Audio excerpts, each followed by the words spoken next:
Good morning, ladies and gentlemen. Thank you very much for joining us today and welcome to the IMF press briefing. I am Marta Mikael. I'm the IMF resident representative based here in Colombo.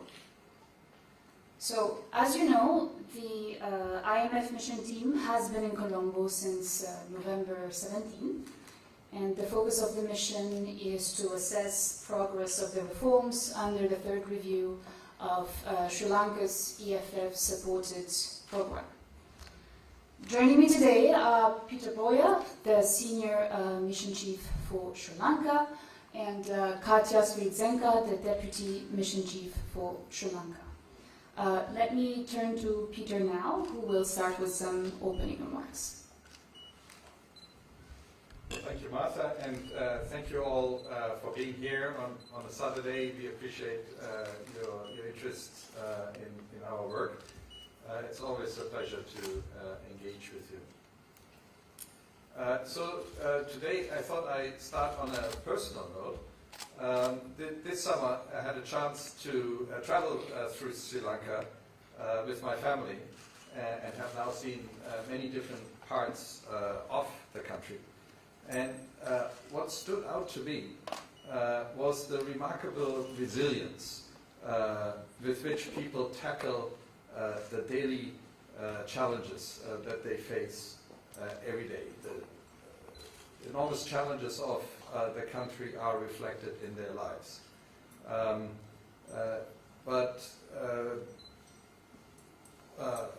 While it was clear from my travels that a lot needs to be done, I would like to commend the Sri Lankan people and authorities who have taken forward an ambitious reform program that has helped put Sri Lanka's economy on the track for recovery. Completing the reform agenda to achieve more inclusive and sustainable growth will benefit all Sri Lankans, including the many I encountered during my travels. Now with this, let me turn to my initial remarks. As Martha mentioned, we are here in Colombo to conduct the third review of the 4-year IMF-supported program. We had productive discussions with the authorities and a broad spectrum of stakeholders, including parliamentarians, representatives from the private sector, civil society organizations, and development partners. Now, with respect to the outcome of the discussions we have had with the authorities, I'm pleased to share with you that we have reached staff-level agreement with the Sri Lankan authorities on the third review under the 4-year Extended Fund Facility supported program. I would like to highlight that the agreement at the staff level is subject to the approval of by IMF management and the IMF Executive Board. Completion of the review by the IMF Executive Board requires the implementation by the dollars at the end of October with sizable foreign exchange purchases by the central bank. Public finances have strengthened following substantial fiscal reforms. Now turning to progress with respect to the reform agenda under the EFF, I would like to point out that program performance has been strong. All quantitative performance criteria and indicative targets for end June 2024 were met, except for the target on social spending. And similarly, the targets for end September 2024 were met, except for the one on social spending. Most structural benchmarks due before October were either met or implemented with delay. Some benchmarks are delayed because of the elections. Thank you very much, Peter. Now let me open the floor for questions. May I please ask if you can raise your hand if you have a question, and before you ask your question, it would be great if you could introduce yourself, share your media affiliation. Thank you very much.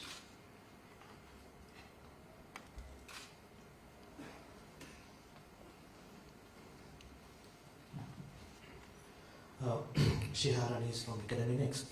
From the completion of the third review to approval of the fourth disbursement, what are the steps, what are the conditions on Sri Lankan part to complete? Thank you very much. Let's take a couple more questions, please. In the consultancy reform economics, there were talks that the new government wants personal income taxes reduced, the ratio of the percentage. So whether these ideas came in during the discussions. Thank you very much. Maybe one more question? Just a couple of questions, if you don't mind.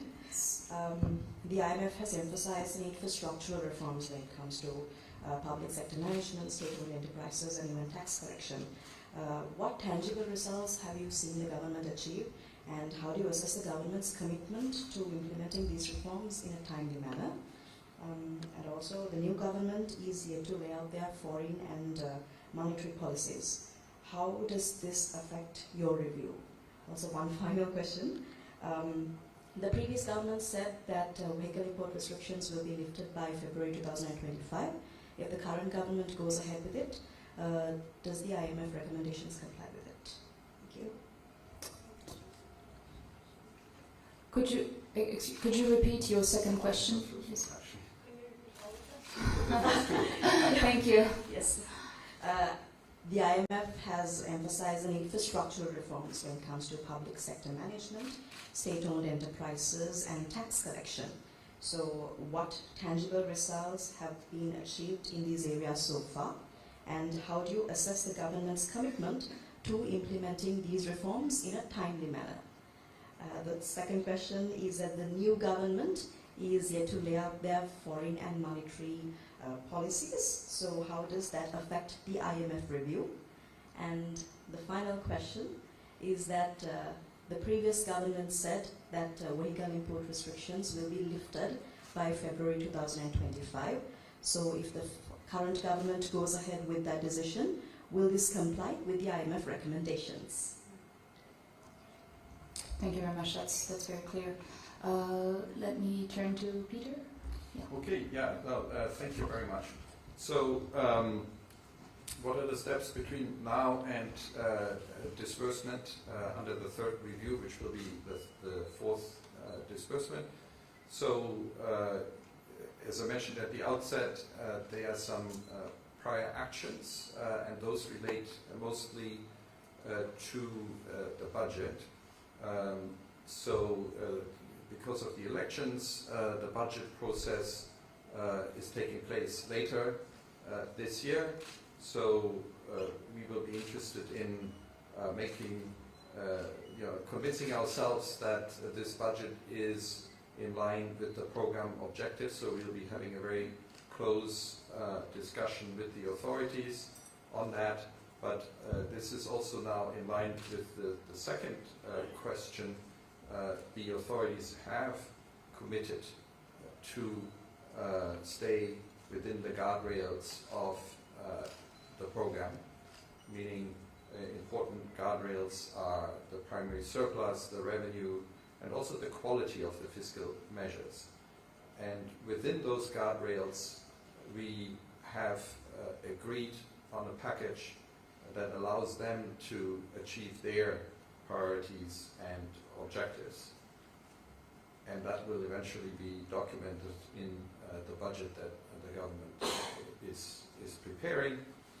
And as soon as that is submitted to Parliament, it will then be possible to go ahead with the process for the fourth review.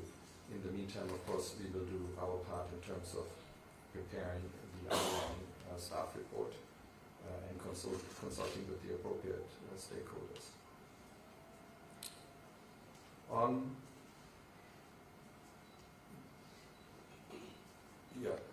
So why don't you go ahead? With regard to the question on the structural reforms, particularly in the areas of public sector management, state-owned enterprises, and tax collections, just to name a few, there's been a lot of reforms already adopted by the government. For example, the new Public Financial Management Act will instill principles of good governance and transparency into Sri Lanka's public finances. Cost recovery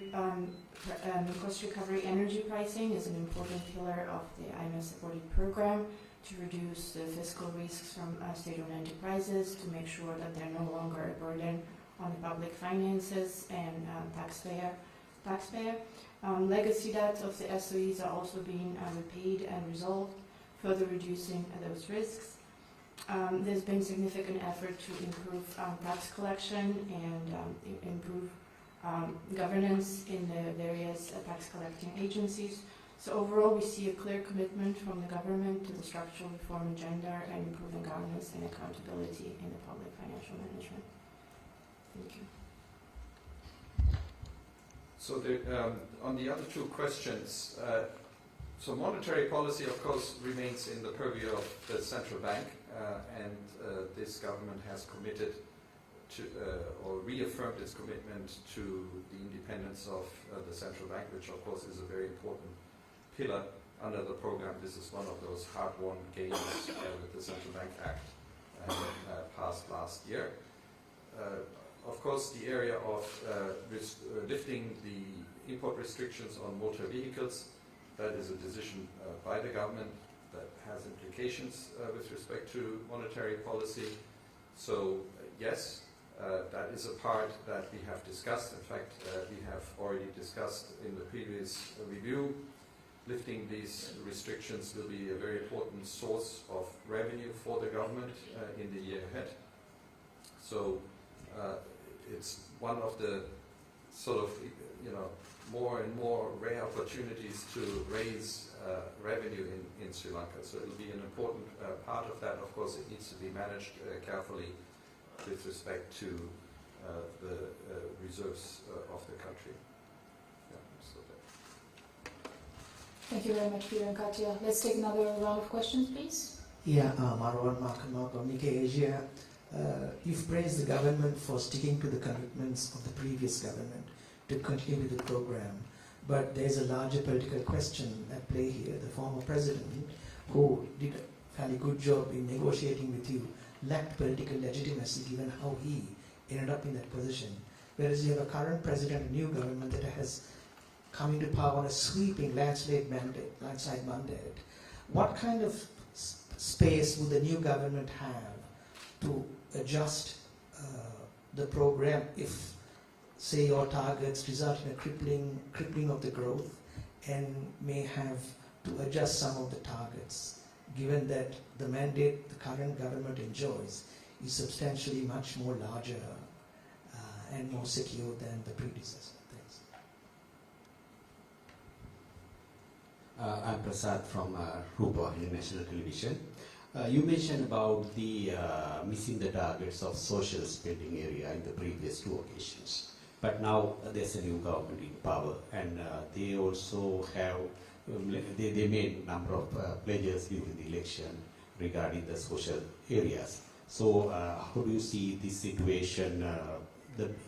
How can you balance this situation in your program according with the government's program?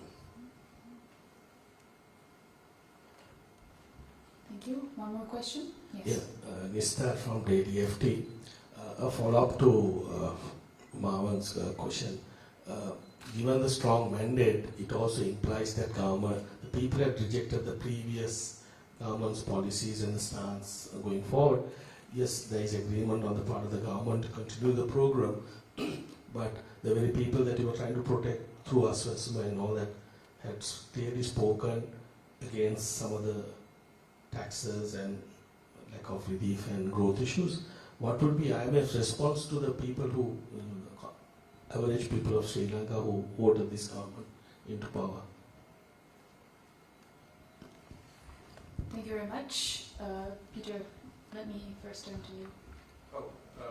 Okay. Thank you. So Marta will answer the question on the social spending. So the questions around the government, the mandate,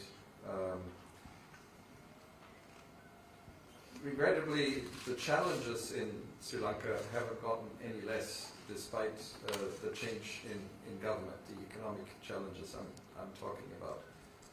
And that is recovering from this one of the most severe crises that Sri Lanka has experienced in its history in 2022. The effects of that will be felt for quite some time. And of course, one of the key underlying causes of the crisis was the lack of fiscal revenue.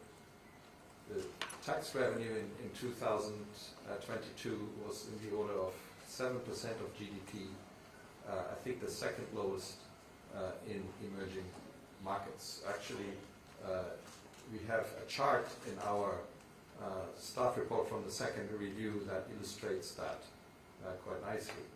So having to recover from that remains the key challenge for Sri Lanka in order to be able to refinance all that debt that will become due, especially after the debt has been restructured and new debt will eventually have to be paid. So there has to be a way of being able to roll over the debt, accessing the markets and rolling it over. And that's only possible if there are the fiscal resources to do that. So raising tax revenue remains a key priority while remaining prudent with expenditure. So, of course, political stability is a very important part. The context in which economic reforms take place. So a government with a strong mandate bodes well for political stability, and we take comfort from the commitment that this government has given with respect to persevering with the economic reforms and staying with the reforms. It really seems,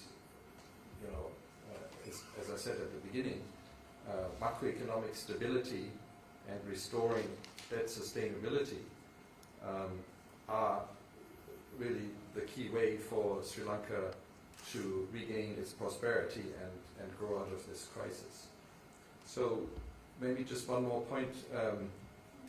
You spoke about the people, the Aswasuma recipients.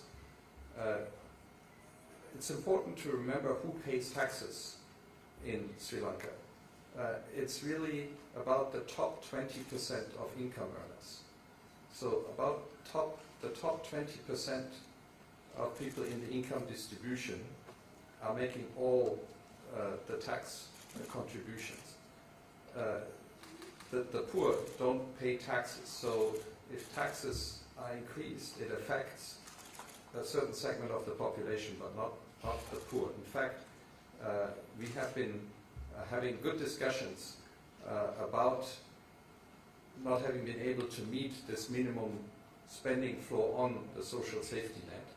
And we have encouraged the government to address the underlying impediments. There were good reasons why it wasn't possible to get this money to the recipients. They needed ID cards to open bank accounts, all that took time. But we think it's important to address these impediments so that the money that's intended to go to the recipients can in fact get there. And this government has expressed its strong commitment to that same shared goal. Thank you, Peter. So I think you've broadly addressed the question on social spending, but just to re-emphasize that one of the core pillars of the IMF program is really to protect the poor and vulnerable, as Peter highlighted, and we particularly track cash transfers under the Aswasuma program. So in that sense, the government's objective to protect the poor and vulnerable is very much in line with the EFF arrangement's objective, and there is understanding on the importance of strengthening social safety nets, in particular improving the coverage, the adequacy, and the targeting under the Aswasuma program. Just to give you an example, we welcome the recent decision to increase the per beneficiary amount of cash transfers for the poor and extremely poor categories. So this is something we will be looking at very, very closely as well. Thank you. Shall we take another round of questions, please? This is Asanta Silman from Bloomberg News. Is the program going to be on the same track? Will it be rephased because of the delay? Will we have the December review by the time that was set in the earlier one, like April or something like that? Just to make sure I got the question. So the question is whether the program is still on track despite the delays from the elections? Yeah, so whether the future ones will be rephased or whether it's the same dates that we talked of earlier, and whether the June review, when will it do? The December data based on that, when will it happen? Okay, thank you. Let's take another question.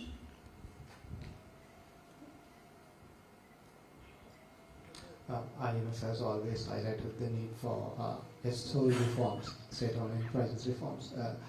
What is your impression about the new government's commitment for such reforms? Okay. Lady in the back. Yes, please. Minal Fernandez, Al Jazeera. One of the criticisms that came up during the negotiations about the IMF and once the bailout was announced was that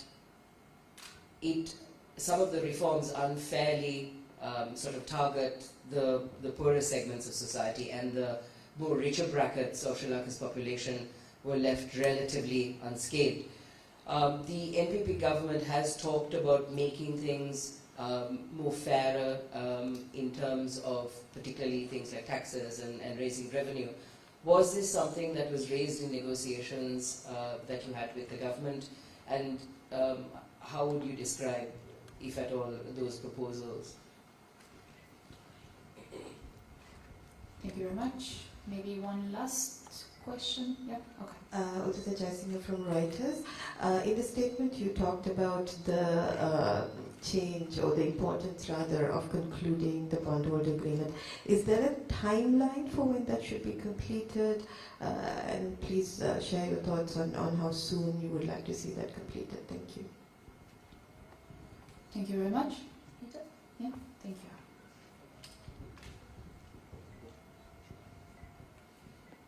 So on the question on SOE reform, it is important that SOEs are managed in a prudent manner without becoming a burden on public finances and the taxpayer money. The authorities have emphasized their commitment to ensure that indeed will be the case. And for example, one of the key commitments under the program is cost recovery energy pricing, both in electricity and fuel, which ensures that there are no longer accumulation of losses in the state-owned enterprises. There's also commitment under the program to become more transparent in terms of publishing, for example, financial statements of state-owned enterprises. So that also helps to ensure that this commitment stays on track. Okay, so thank you for these questions. With respect to the question on is the delay the program. So yes, compared to last year, we were here in September, and we had the board meeting in December after essentially it was clear what was going to be in the budget. This year, of course, we accommodated the democratic process, the elections, and accordingly, we are now here in November, so a little bit later, and that naturally will also affect the timing. It affects the timing of the budget process, and then accordingly the timing of the disbursement of the IMF. With respect to, now I don't think it's a large delay, and Sri Lanka I think is well positioned to live within the effects of that delay. With respect to the subsequent reviews, so we will have to see when exactly the board meeting can take place and what is the knock-on effect on subsequent reviews, but we will seek, as long as policy remains on track, we will of course try to find a way to make up for that delay so as to bring the program back to into its regular schedule. This is something we will need to discuss going ahead.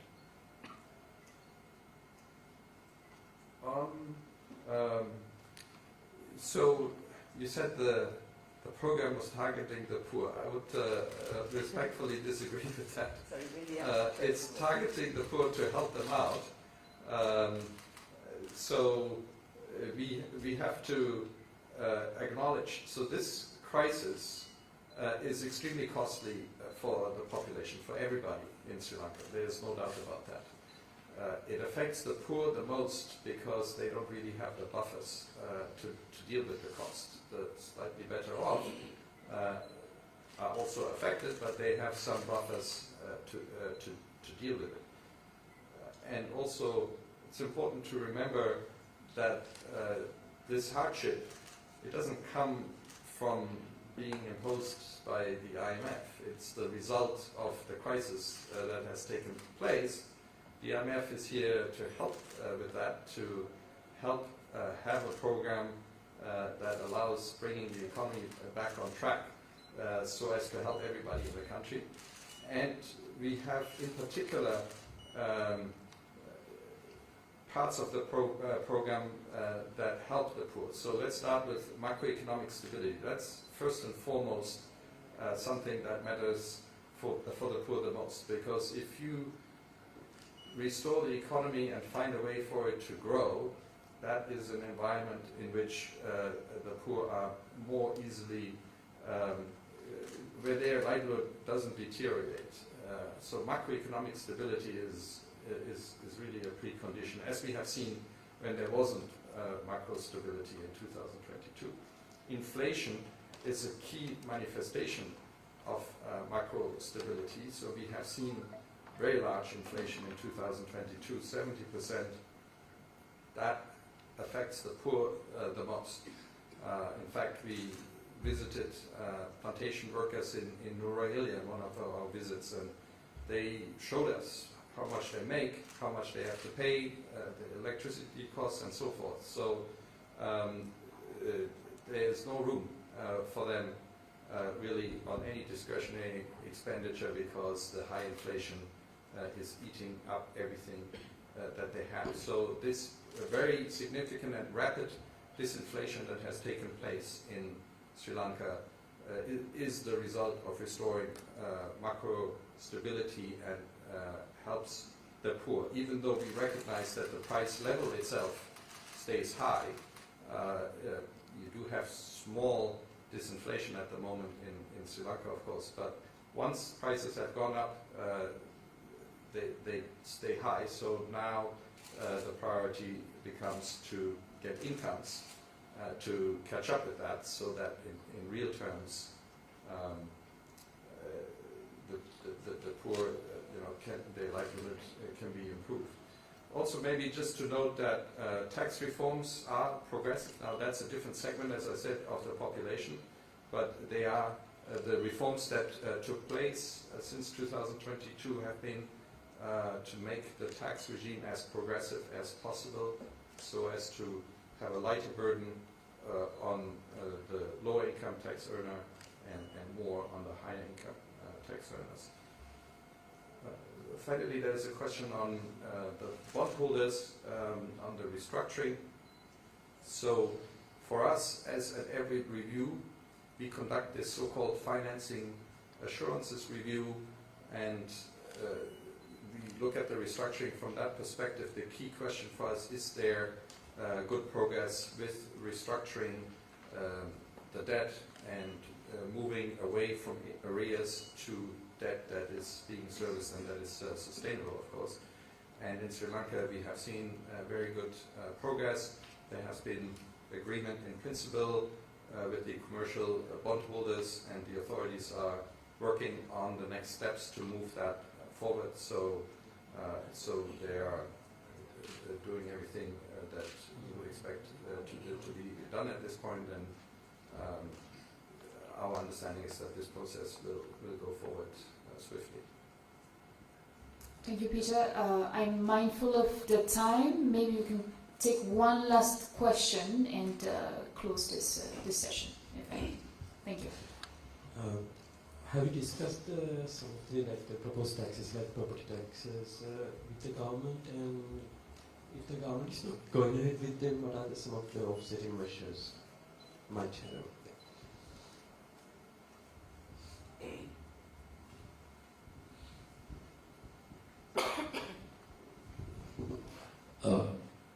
Given the strong mandate from the people, is IMF sort of revisiting your own stance on the way forward? Will you be flexible as well?